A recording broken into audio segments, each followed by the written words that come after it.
With a word of prayer as we get into some things this afternoon. Let's pray. Our Father in heaven, thank you so very much for this day you've given us. Thank you for the beautiful weather outside. Just thank you for the opportunity to be together with those of a like precious faith. And we just pray that you be with all the individuals that are here at this time, and just be with them in their lives, help them in different challenges that they face. Help them as they strive to follow after your Son, Jesus Christ. And we're just so very thankful for all the many blessings that He gives us.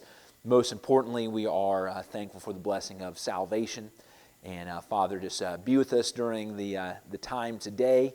Help there to be some good friendships and relationships that can be began or strengthened through today, and that much good might come from the efforts that those have put forward to planning this event. And we just thank you so very much for all that you do for us and for loving us so greatly. It's in your Son's name we pray. Amen. All right. So I appreciate the opportunity to be able to speak to you all today. I have not done too many singles events, which is maybe part of the problem, right? And that's something I'm going to try to touch on a little bit today also. I don't have a ton of experience about being a single person. I found my spouse when I was in college. My wife Amber and I, we've been together for almost 18 years, be 18 years come May. And so we got married at the it seems very, very young now, the very young age of 22. And because I have a daughter that is 15, and 22 seems not that far away. And so I think that was very, very young in some cases now. But we were young and stupid, but we learned a lot, and I'm very thankful that we have the opportunity to still be together. So some of the things that I've prepared for this afternoon have little to do with personal experience and a lot more to do with just trying to study God's Word and try to find some things that we can apply to our lives no matter what season we find ourselves in, if you will.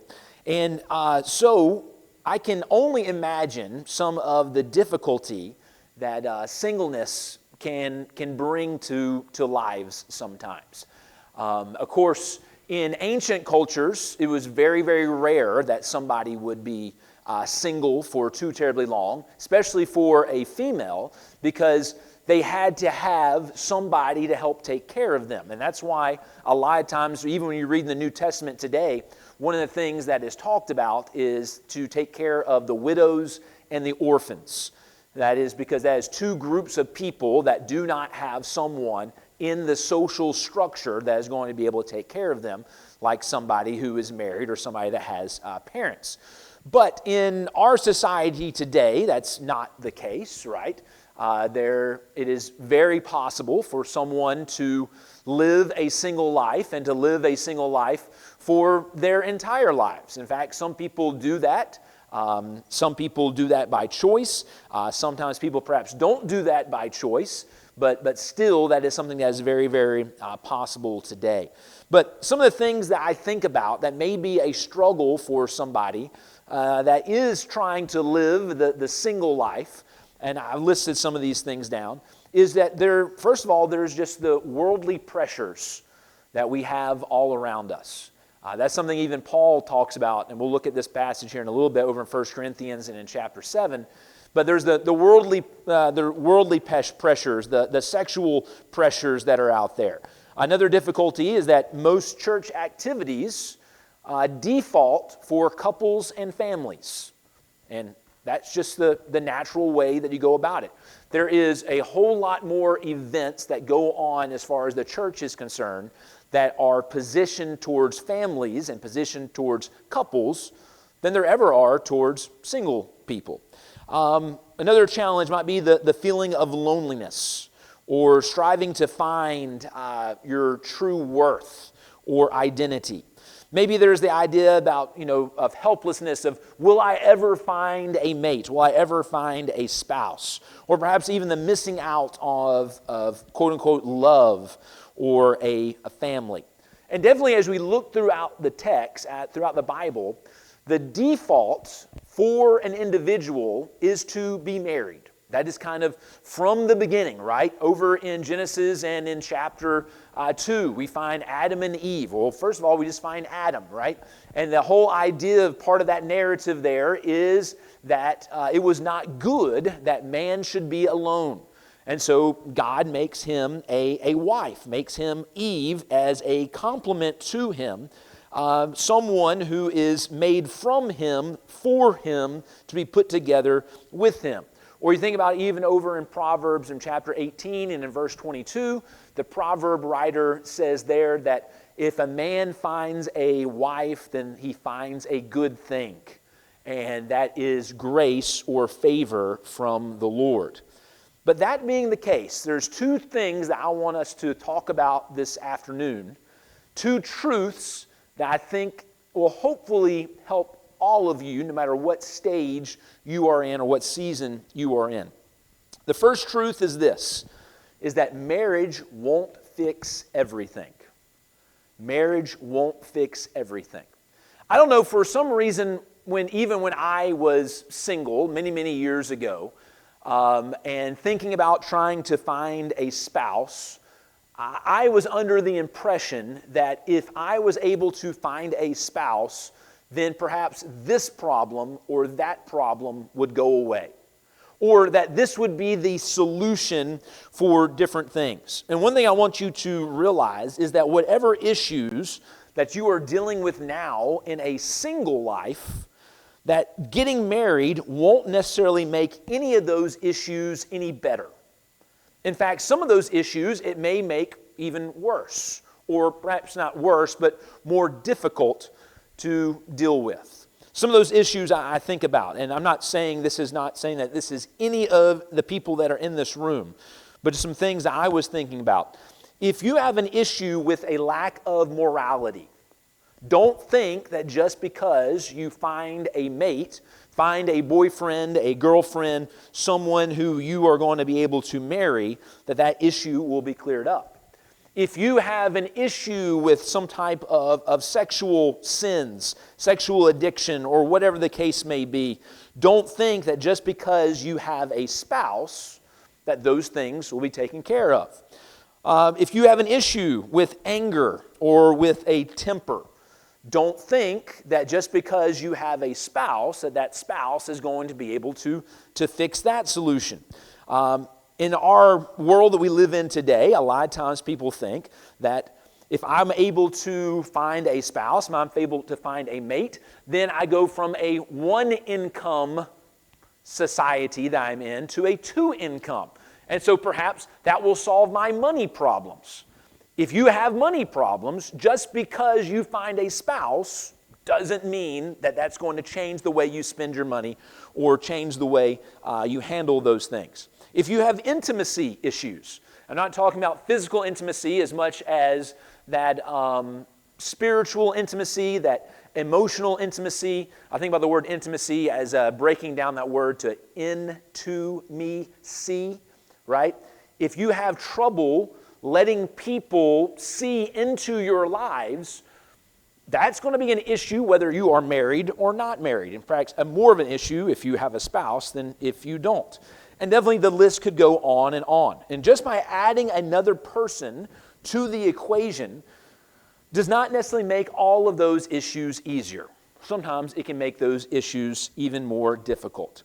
So as you think about finding a spouse, and everyone I believe I'm talking to for the most part is in that single, the whole reason why you are here is to create those relationships, maybe find somebody that you can spend your life with one day. But here's some things that I wrote down that I think are important for us to remember. Remember that marriage is about finding a spouse, not finding a savior. If you think that whoever you are going to marry is going to save you, that is not the way you need to go into it. Or another way, marriage is about finding a helpmeet, not a healer.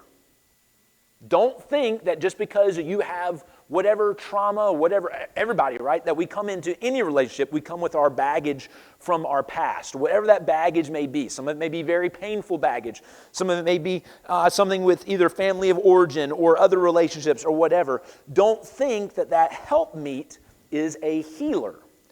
In the same way, don't place that type of burden upon your mate. Instead, place that burden upon the one who can take it, that being your Messiah. And I think we do ourselves an injustice, and we do the person that we quote-unquote love an injustice when we expect them to fix all the things that are wrong with us. If you're looking for somebody to fix all the things that are wrong with you, you're not going to find it in this room. You're not going to find it on this earth. You're going to find him on a throne in heaven, and that's the only place that you'll be able to find him, okay? So that is the first truth that I want you to think about, is that marriage won't fix everything. But this is not you may think, oh, great, I came to a singles thing, and the guy's telling me not to get married. Okay, no, that's not what I am trying to say by any means. But don't have that expectation. And I think even when I came into my marriage, and maybe even sometimes even still, I expect too much out of my spouse when it's not really a spouse issue, it's more of a savior issue, if you will, okay? So the second thing I want you to think about is that where you are right now, that singleness is not a curse. Sometimes I think, for whatever the reason may be, maybe it's because of all the social pressures, maybe it's because of that, your mother or of your father, who every time you see them, they ask you, have you met anyone nice yet? Or maybe it's that grandmother that won't leave you alone about it. Or maybe it's because of somebody at church, or just all the different things that go on in a church structure. We sometimes feel like that singleness is a curse. Or perhaps that singleness may even be a punishment. Like, this is the thing that I have been given. This is the burden. This is the struggle that I have been given. Or to use it incorrectly, some people might say, this is the cross that I have to bear, is living this single life. Well, singleness in and of itself is not a curse. In fact, it can be something that can be a great gift to you, okay? If you have your Bibles with you, look in a couple passages with me real quick. Look over in 1 Corinthians and in chapter 7. 1 Corinthians and in chapter 7. Paul is, of course, in context here, Paul is answering several different questions, it seems like, that he has been given. So 1 Corinthians really works like, in some regards, it works as if you are walking down the street and you hear somebody talking on the phone, and you only hear one side of the conversation, right? You don't really know what the other person is saying, but you can kind of guess what the other person is saying by what the person that you can hear is saying. And the same thing we have here. We have a one-sided conversation in that Paul is answering questions, it seems, from somebody else. He mentions in chapter 1 that he's received these letters from Chloe's household. So he's received these letters, and now he is trying to set straight some of the things that are going on in the church at Corinth. And it seems to be that one of the questions that is asked is about relationships.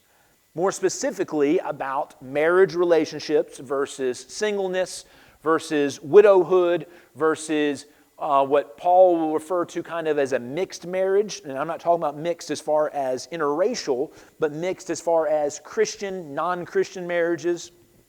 How are we to deal with all of these different things? And so that's what Paul is trying to answer in chapter 7, a lot of it.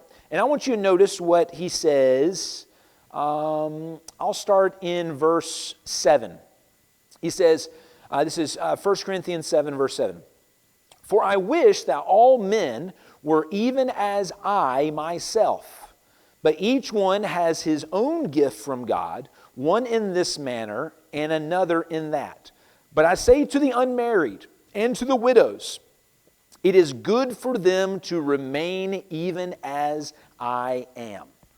All right, so beginning in verse 7, I wish that all men were even as I. When he says all men there, he's not referring to just males. He's referring to anthropos. He's referring to all mankind. This is Paul's wish. This is his desire, if you will. And especially as he goes on to talk about later on, because of the present situation that's going on in the lives of those in Corinth. But he says that I wish that everyone was even as I. Paul is a single individual. Okay? So the first thing that you should realize is don't think that just because you are not married that you are not useful to the Lord. Right? Paul is single. He says that he wishes other people would be single just as he is also. But notice this, he says, but each one has his own gift from God, one in this manner and another in that. My understanding of this text is Paul is referring to his life in singledom, if you will, is a gift from God. Now, that being said, also, the other gift would be a gift of being married. One people, one group, but each one his own gift from God, one in this manner, one in being single, if you will, and another in that, one being married. The point I'm trying to make is that singleness in and of itself is not a curse. Instead, this is an awesome opportunity to use this as a gift. Look at another passage over in Matthew and in chapter 19. Matthew in chapter 19, as Jesus is answering some of the questions that the Pharisees are having, and they are trying to trick him here, of course, and asking about, how he views divorce. And this is not a class on marriage, divorce, and remarriage, but I want you to notice what it said starting in verse 10. Okay, after Jesus makes this statement about how that anyone who divorces his wife except for sexual immorality commits adultery or commits fornication, the very next thing, his disciples who hear him saying this, they say this in verse 10. If such is the case of a man with his wife, it is better not to marry. The disciples seem to look at this teaching that Jesus has as being somewhat radical and saying, well, if this is the case, if marriage is that final, if marriage is such the case that you are, I'm putting words in their mouth here, but if you are, if you will, stuck with one individual your entire life, then perhaps it's better for us not to be married at all. That's what that's what they are asking there. Notice Jesus' answer to them. Verse 11, and I'm using the New King James Version, so it's going to use the word eunuch here, but the idea is celibacy. Okay, a eunuch was obviously someone who was unable to have sexual relations, and so that is what it's referring to. It's referring to celibacy, but I think about that also in the idea of singleness. Look in verse 11. It says, all cannot accept this saying, but only to those whom it has been given. Given. It is given to some people, okay? Not cursed with, but given. For there are eunuchs who were born thus from their mother's womb. There are some, because of birth defects and everything else, that's the way that they're going to end up living their life.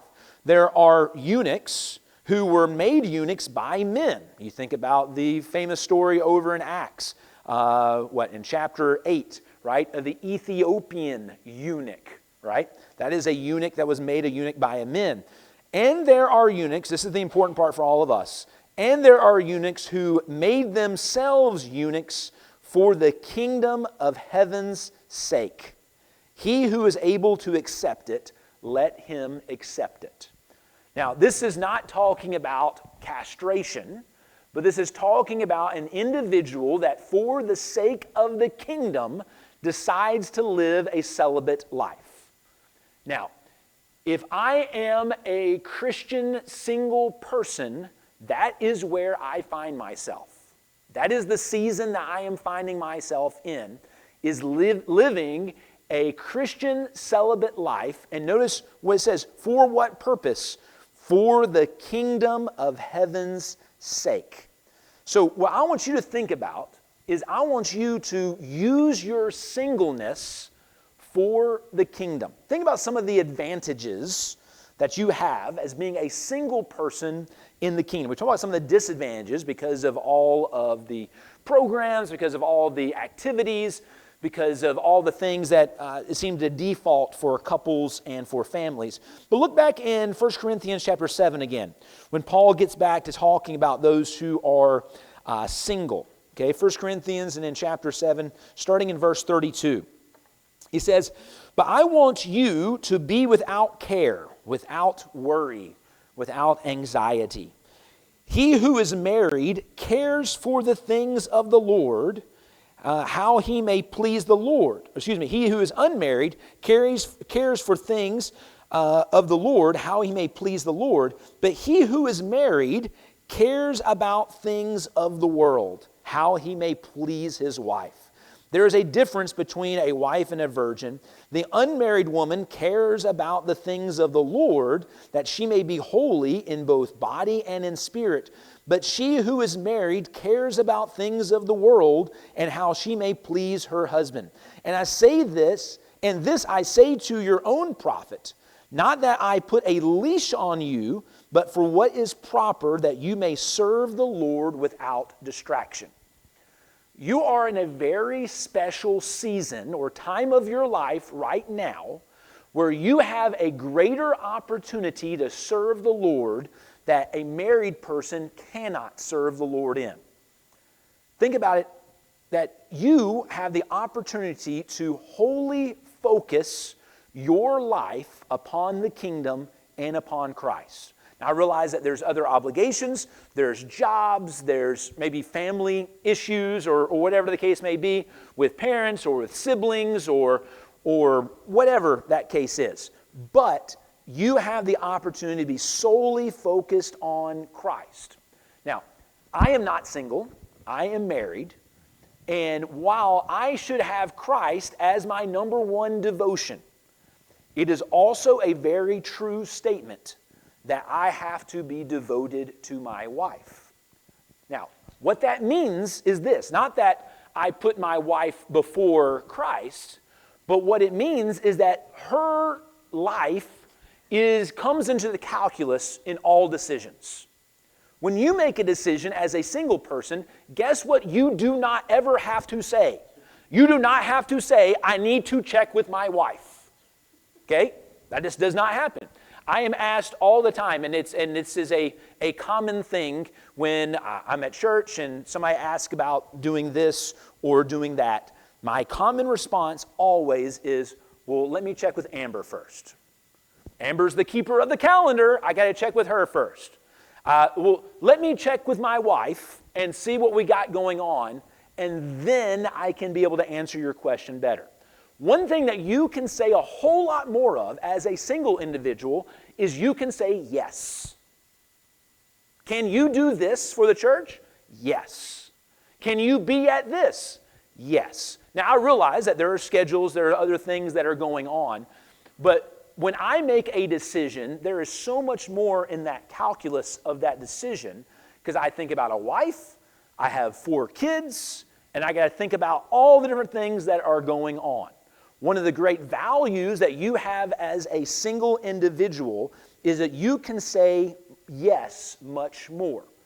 And my encouragement to you is to lean into that. So don't think about singleness as, oh, poor, pitiful me. I don't have a spouse, so I can't do this in the church. I can't do that in the church or whatever. But instead, think about, oh, well, how blessed I am in this moment that I can do more of these things. And if you aren't doing more of those things, then perhaps that's something that you need to think about doing. Something else I think about when I think about using your singleness for the kingdom's sake is use your singleness now to prepare yourself for a spouse. Okay? When I do premarital counseling sometimes, one of the things that I tell the couple that is meeting with me, there's a couple that I'll be meeting with soon, they'll be getting married this fall, and one of the first sessions that I'm going to have with them, that I'm going to point out to them, is that the best time to get divorced is right now. If you want a divorce, now's it. Don't wait until after you say, I do. Let's go ahead and get the divorce over with now, because this is the best time to get a divorce before you get married. In the same case, the best time for you to prepare yourself for your spouse is when you don't have a spouse. Don't wait until you have a spouse and be like, okay, well now I'm going to get my life together. Now is the time that I'm really going to start working on my Christianity or whatever the case may be. That is not, it's a good time to do it, but that is not the best time to do it. The best time to prepare yourself for a spouse is when you do not have a spouse. Now, sometimes people say, when they are in a time of singleness, if you will, and obviously different people, they have boyfriends, they have girlfriends, sometimes they have serious boyfriends or girlfriends, they have long-time boyfriends or girlfriends, and maybe there's some type of breakup, there's some type of tear in that relationship for whatever the reason may be. And sometimes somebody might say, well, I'm going to take this time where I can really learn how to depend upon my own, right? Where I can learn how to get through life on my own. I want to challenge that just a little bit. Don't use your singleness to learn how to get through life on your own. In your singleness, learn how to depend more upon your God.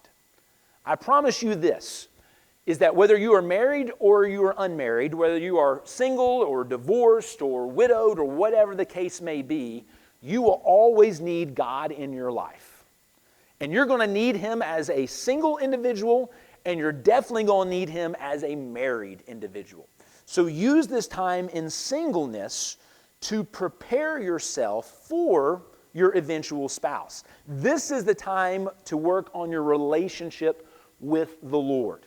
This is the time that when you do find a spouse, that you are inviting them into a life that is already focused on God, that they can join along with, instead of inviting them into a life of turmoil where you're both going to struggle to focus on God like you need to. So use your singleness in that way. Something else, as talking to a room full of single people, is before you decide to marry the Lord. Okay? Before you decide to marry the Lord. Turn over to John chapter 4. I want to look at this passage maybe a little bit differently than you have perhaps thought about it before. I love the Gospel of John. It is so awesome. It's so deep in so many ways. It was, I don't know who the first person to say it was, maybe Origen or Augustine. Many, many years ago said that John is so shallow that children can play in it, and so deep that elephants can swim. And definitely that is the case when you come to the Gospel of John. It's one of those things, one of those books that I always encourage people to bring a shovel, because the more you dig, the more things that you're going to find there. And we get to John chapter 4, and we have this very interesting occasion take place, right? Jesus and His disciples, they've been traveling and they are going through the area of Samaria, and we realize some of the background context perhaps of Samaria, how that the Samaritans and the Jews not necessarily get along all that well, going all the way back to the divided kingdom and then taken away into Assyrian captivity. This is we're talking about back in like 1st, 2nd Kings and all of those things. There has been this division of this group, right? And so the Jews consider the Samaritans to be like this half-breed people, and they just don't get along very well. And so much so that usually the Jewish people do not travel through Samaria to get wherever they need to go. They used to take the long way around. Jesus, on the other hand, He goes right through Samaria, and He sends His disciples away to go and find food. Okay? So they're going down into the city. It's midday. They're going down to Sychar. It's midday, and as they are going down, the picture that John paints for us is Jesus is standing there beside this well, and as His disciples are leaving, there is this woman that is coming up towards the well. This woman we refer to as the woman at the well. Now, a lot of times when we look at this passage, we focus in on verse like 23 and 24. And we do a sermon about worship, right? Those that worship the Father must worship Him in spirit and in truth. We focus on that. That's a fine focus. But I want to look at something very, very different. John purposely highlights that Jesus is at a well. Now, what is interesting is if you wanted to find a spouse in this ancient culture, one of the best places to go to find a spouse is not a single Saturday, but is a well. That is where people found their spouses. In fact, think about Abraham. When he has a son and he wants his son to be able to find a spouse, where does he send Isaac? He sends Isaac to a well in his hometown and even gives this, well, he didn't send Isaac, he sends a servant to find Isaac a wife, but he sends this servant there to find this woman, and it all has to do with how she acts at the well. Whether she waters his livestock, whether he waters his animals or not, and all of those things. You think about a little bit later on in the book of Exodus, you have Moses. Moses, as he leaves Egypt and he comes to this land that he is at when he has run away, he is beside a well when he meets a young lady by the name of Zipporah, who ends up becoming his wife. So we already have in the background context of what's happening here in John chapter 4, when Jesus points out that when John points out that Jesus is at a well, and what do you know? Here comes a woman. A woman is coming to the well. Now, we also realize that this is the time that he is giving us. It's during the midday. That is not the time that usually people go to the well, especially the women. The women would usually go to the well in the early morning time or in the late afternoon because that's when it is cooler. And they would gather all the water they need. Usually it was a social event. Many women from the town would come out and get water at the same time. But this woman is not coming out with the rest of the women because this woman seems to be a social outcast. She is coming out not with a group of women, but she is coming out alone to this well. I want you to notice what we'll pick up in verse 7. This is John chapter 4 and in verse 7. A woman of Samaria came to draw water. Jesus said to her, "Give me a drink," for his disciples had gone away into the city to buy food. Then the woman of Samaria said to him, "How is it that you, being a Jew, ask a drink from me, a Samaritan woman? For Jews have no dealings with Samaritans." Jesus answered and said to her, "If you knew the gift of God and who it is that says to you, 'Give me a drink,' you would have asked him, and he would have given you living water." The woman said to him, "Sir, you have nothing to draw with, and the well is deep. Where do you get this living water? Are you greater than our father Jacob, who gave us this well and drank from it himself, as well as his sons and his livestock?" Jesus answered and said to her, "Whoever drinks the water will thirst again, but whoever drinks of the water that I will give will never thirst, but the water I shall give him will become in him a fountain of water springing up to everlasting life." Verse 15, the woman said to her, "Sir, give me this water that I may not thirst, nor come here to draw." Then Jesus throws us for a little loop here. Jesus said to her, "Go call your husband and come here." Okay? The Greek word here is aner, which means basically a male. Okay? Sometimes depending on the context, we are either talking about a husband or a man, right? And so obviously in this context, it seems to be that he is referring to call your husband. And notice what this woman says in verse 17. "I have no husband.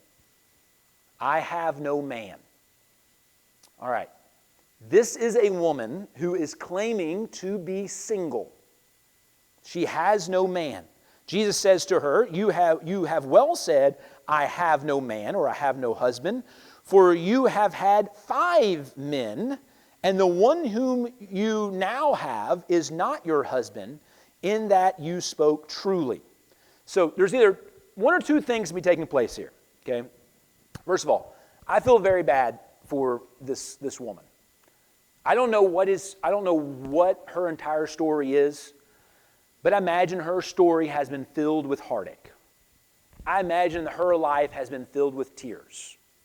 She has not just been to one man, but she has at least been to 5 men. And I imagine that each and every time as she started one of those relationships, perhaps in her head, she said, "This is the one. This is going to solve the problems. This is going to fix it," just to be heartbroken again. Now, we don't know if this is his fault or her fault, or as in all these things are concerned, it's both of their faults in some way. But she has struggled with relationship after relationship after relationship. And she is even struggling right now. And Jesus says, you have had 5 husbands, and the one which you, in verse 18, you have had 5 husbands, and the one you have now is not your husband. So there's 2 different ways to look at that. One way to look at that is that she is with another man that needs to, in other words, she's with another man that she is she's not actually married to. Or another way to look at that is some people look at this and say that Jesus is saying the person that is right here is not your husband. I'm not your husband. Maybe even that she came out to the well herself to find a husband. She found this man, Jesus. But that Jesus is not her husband. But the point of the story that I want you to see is that Jesus should have been her husband. That is who she should have been married to. Not in a physical sense as his actual spouse, but all of us as individuals, whether male or female, whether single, divorced, widowed, or whatever, if you're going to marry, first marry the Lord. That is the individual that she needs. One final passage, and then I'll leave you with it. Turn over to Revelation and in chapter 19. Revelation and in chapter 19. Notice what is said here, starting in.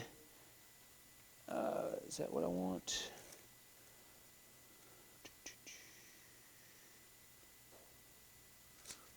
Yeah, Revelation chapter 19 and in verse 17. It says, then I saw an angel standing in the sun and cried with a loud voice, saying to all the birds and the fly in the midst of the heaven, come and gather together for the supper of the great God. And that's not the passage that I wanted. I wanted verse 9, chapter 19, verse 9. Then he said to me, write, blessed are those who are called to the marriage supper of the Lamb. And he said to me, these are the true sayings of God. So what I want you to think about is the most important marriage relationship that you can ever be in is that marriage with Christ. And of course, Paul, in another context, and over in Ephesians chapter 5, points out that marriage is supposed to be a mirror image of what you see of Christ and the church. So 2 truths to leave you with. One is that marriage won't fix everything. And then 2, that singleness is not a curse. It is something that you instead should lean into and strive to be the best you can be for the kingdom now, so that once you have a spouse, you can be the best for the kingdom then. Let's close with prayer. Our Father in heaven, we thank you so much again for the opportunity that we've had to be together. Father, we thank you for your word and how wonderful it is that no matter what context we find ourselves in, whether it be married or unmarried, with children or with no children, young or old, that we find that your word is truth and truth that can be applied to our lives. I just pray that you be with each of these individuals and bless them, especially bless them as they strive to follow after you. It's in your Son's name we pray. Amen.